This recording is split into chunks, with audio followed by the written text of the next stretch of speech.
कैसे अपने आप को जला दिया, कुछ नहीं। प्रकृति सिखाती है बहुत कुछ। हमारी आंखों के सामने बहुत कुछ हो रहा है, हमारी आंखों के सामने बहुत कुछ घटित हो रहा है, हम अनभिज्ञ हैं, हमको समझ ही नहीं आ रहा कि प्रकृति रोज सिखा रही है कि जलना तो पड़ेगा। और देखो कहानी इसकी, ये बर्ड किंगडम का राजा है, ईगल। प्रकृति रोज सिखाती है कि if you want to become eagle तो आपको जलना पड़ेगा। 70 साल औसतन उम्र होती है, 70 साल ईगल का उम्र होता है। लेकिन इसकी कहानी का ट्विस्ट क्या है, और वो ये है कि 40 साल जब ये हो जाता है तो इसकी जो चोंच है ये बेंड हो जाती है, आगे से सॉफ्ट हो जाती है, शिकार नहीं कर पाता।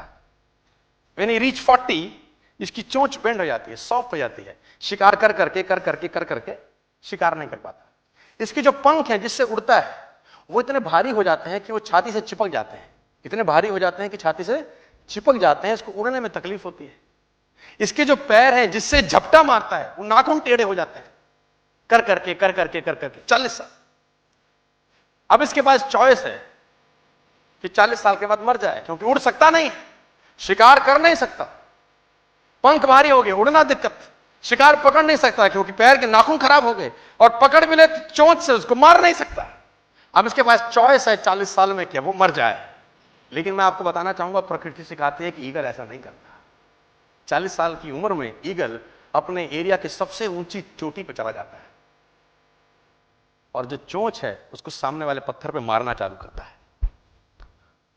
जब चोंच पत्थर पे मारी जाती है तो पीड़ा होती होगी, और वो पीड़ा सहता है, मार मार के पत्थर पे मार मार के खून निकलता है, लहूलुहान हो जाता है, दर्द से मर रहा होता है, लेकिन मारता रहता है और चोंच को तोड़ देता है। इसलिए तोड़ता है कि प्रकृति नहीं देगी, लेकिन वो जो तोड़ने का प्रोसेस है वो पीड़ाता है। सेम कहानी है, जो पैर के नाखून रहते हैं उसको रगड़ता है शिला के ऊपर, रगड़ के तोड़ देता है उसको।